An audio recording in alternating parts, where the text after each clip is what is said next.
Hello everyone, आज मैं आपको पढ़ाने वाली हूँ क्लास 10th इंग्लिश का lesson 7 madam rides the bus written by Valli Kanan.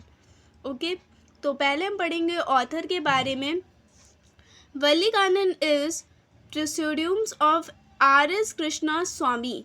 He is an Indian Tamil writer, journalist, critic and translator. Theme of the story through Valli and Madam Rides the Bus. Valli Kanan depicts the curious nature of the children. Okay तो ये जो author है वल्ली कानन, ये इनका एक short name है और इनका असली नाम है R.S. कृष्णा स्वामी. ये एक भारतीय तमिल के लेखक भी हैं, एक पत्रकार भी हैं और उसके साथ साथ ये जो बाकी किताबें होती हैं उनको ट्रांसलेट भी करते हैं. ठीक है, तो अनुवादक भी हैं. ठीक है, तो ये जो थीम है वल्ली मैडम राइड्स द बस, जिसमें एक लड़की है वल्ली, तो वल्ली कानन जो है ये लेखक जो है वो हमको एक बच्चे का क्यूरियस, कितना जिज्ञासा भरा उसका स्वभाव होता है उसके बारे में इस चैप्टर से बता रहे हैं. अबाउट द लेसन, यानी कि इस चैप्टर में हमें क्या समझाने की कोशिश की जा रही है वो इसमें दिया है शॉर्ट में. The lesson Madam Rides the Bus is about a brave 8 years old who had a strong desire and along with it the courage to fulfill it. तो ये जो लेसन है मैडम राइड्स द बस, ये एक बहादुर 8 साल की बच्ची के ऊपर है जिसकी बहुत ही ज़्यादा तीव्र इच्छा होती है और वो उसको पूरा करने का साहस भी रखती है. She liked gazing at the hustle and bustle of the street and her favorite part was the sight of a bus arriving and departing. तो उसको गली में आते जाते वाहनों को देखने का बड़ा शौक़ था और उसका सबसे पसंदीदा पार्ट जो था वो ये था कि जो बस थी एक, वो जब आती थी और जाती थी, फिर आती थी फिर जाती थी, तो वो उसको देखा करती थी. Thus she developed a deep desire to travel by bus. और तब उसके अंदर एक तीव्र इच्छा उत्पन्न हुई कि मैं भी बस से ट्रैवल करूँगी. ठीक है, मैं भी बस से यात्रा करूँगी. तो इस चैप्टर में टोटली 4 पार्ट है. इस वाले वीडियो में हम सिर्फ 2 पार्ट कवर करेंगे. इसके अगले वाले वीडियो में हम आगे के 2 पार्ट कवर करेंगे. तो मेक श्योर कि आप चैनल को सब्सक्राइब करके रखना. ओके, तो चलिए चैप्टर को स्टार्ट करते हैं. There was a girl named Valliammai who was called Valli for short. तो उस लड़की का पूरा नाम वल्लीमई था और उसको शॉर्ट में वल्ली नाम से बुलाते थे. She was 8 years old and very curious about things.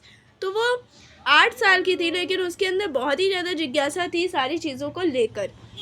Her favourite pass time was standing in front of the door way of her house and watching what was happening in the street outside. तो उसका सबसे पसंदीदा कार्य ये था कि वो दरवाजे पर अपने खड़े हो जाती थी और उसके बाद जो भी बस जो थी वो लेके आती थी और लोगों को लेके जाती थी, वो उनको देखा करती थी. ठीक है, कि कहाँ बाहर गली में क्या हो रहा है. There was no playmates of her own age on her street and this was about all she had to do.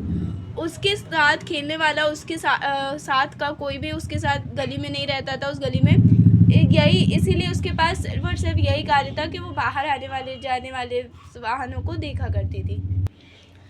But for Valli, standing at the front door was every bite as enjoyable as any of elaborate games other children played. लेकिन जो valley थी उसके लिए सबसे अच्छा काम, किसी और के साथ खेलने से अच्छा काम यही था कि वो दरवाजे पे खड़ी होकर आने जाने वाली चीज़ों को देखती थी और बहुत ही ज़्यादा आनंद उठाती थी. Watching the street gave her many new unusual experience. और वो उसे बहुत ही ज़्यादा अनुभव प्रदान करते थे उन सारी चीज़ों को देखना. The most fascinating thing of all was the bus that travelled between her village to the nearest town. और सबसे ज़्यादा जो आकर्षक चीज़ थी वो ये थी कि एक बस थी जो कि इनके गांव से और वहाँ से जो पास में सबसे पास का शहर पड़ता था वहाँ तक जाती थी. It pass through her street each hour, once going to the town and once coming back. तो ये जो ये बस थी ये पहले एक बार जाती थी और फिर पैसेंजर्स को लेकर वहाँ से फिर से एक बार आती थी. The sight of the bus filled each time with a new set of passengers were a source of unending joy for Valli. और हर बार उसको यही देखने को मिलता था कि नए नए लोग वहाँ पर बैठे होते थे बस के अंदर और यही एक जो स्रोत था जो कि उसका खुशी को बढ़ाता था. ठीक है, day after day she watched the bus and gradually a tiny wish crept into her head and grew there. She wanted to ride on that bus even if just once. तो एक दिन अचानक से क्या हुआ कि उसके दिमाग में एक विचार आया कि क्यों ना वो भी बस पे राइड करे, मतलब वो भी बस से घूमने जाए.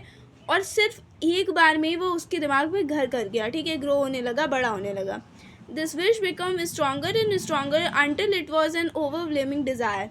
और वो इतनी ज़्यादा उसकी इच्छा बढ़ने लगी कि वो कभी भी ख़त्म ही नहीं होती थी। वो इच्छा हमेशा उसके अंदर बसी रही कि उसको बस में ट्रैवल एक बार करना है।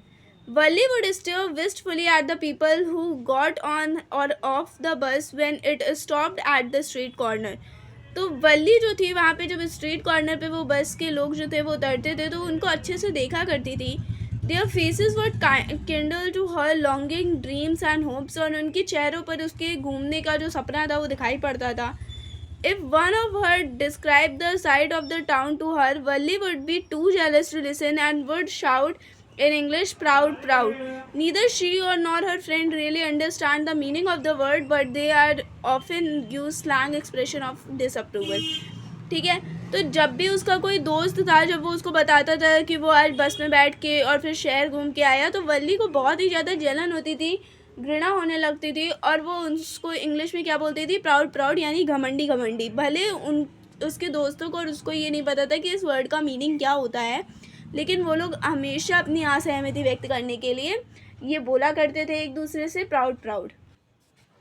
Over many days and months, Valli listened carefully to conversation between her neighbors and people who regularly used the bus, and she also asked a few discreet questions here and there.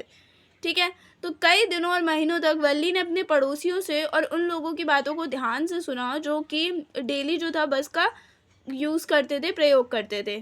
ठीक है, और उनसे कुछ अजीब अजीब से समझदारी भरे सवाल भी पूछती थी। The way she picked up various small details about the bus journey. The town was 6 miles from her village. The fare was 30 paise one way, which was almost nothing at all, she heard one well-dressed man say. But to Valli, who scarcely saw that money from one month to the next, it seemed a fortune. ठीक है, तो जब वो उनसे छोटी छोटी जानकारी प्राप्त करती थी, उसका जो गांव था वो कस्बे से 6 मील दूर था और इसका एक तरफ का किराया 30 पैसे था। ठीक है, तो वो एक आदमी जो उसने अच्छी सी ड्रेस पहनी हुई थी, वो उस आदमी कहता है कि इतना तो कुछ भी नहीं है, इतना मतलब छोटा सा है, कोई ज़्यादा पैसे भी नहीं हैं। ठीक है, तो लेकिन वल्ली को तो एक महीने से दूसरे महीने तक मुश्किल से इतने पैसे मिलते थे। ठीक है, उसके लिए तो ये बहुत अच्छी खासी रकम थी। ठीक है, और इसके आगे the trip to the town took 45 minutes, और वहाँ कस्बे तक पहुँचने में 45 मिनट लगते थे। On reaching town, if she stayed in her seat and paid another 30 paise, she could return home on the same bus. ठीक है, अगर वो उसी बस शहर जाने के बाद भी अपनी सीट पे बैठी रहती हो और एक बार फिर से 30 पैसे देती है, तो फिर उसी सीट पे बैठे हुए वो बस से अपने घर वापस आ सकती है। This meant that she could take the 1 o'clock afternoon bus, reach the town at 45 and be back home by 2:45. On and on went her thoughts as she calculated and recalculated, planned and replanned. ठीक है, तो वो सोचती है कि अगर वो दोपहर वाली 1 बजे की बस पकड़ती तो 1:45 पर शहर पहुंच जाती और फिर 2:45 पर वापस आ सकती थी। अब ये जो उसके विचार थे वो बढ़ते गए, फिर वो उसको जोड़ने लगी, फिर प्लान करने लगी। ठीक है, और ऐसा ही चलता रहा। तो यहीं पे हमारा ये पार्ट ख़त्म होता है। अगले वीडियो में हम अगली टॉपिक पे बात करेंगे, इसके आगे की स्टोरी सुनेंगे। सो होपफुली आपको ये समझ में आएगा। कोई डाउट हो तो आप मुझे कमेंट बॉक्स में कमेंट करके पूछ सकते हो। मिलते हैं अगले वीडियो में। Thanks for watching, bye bye.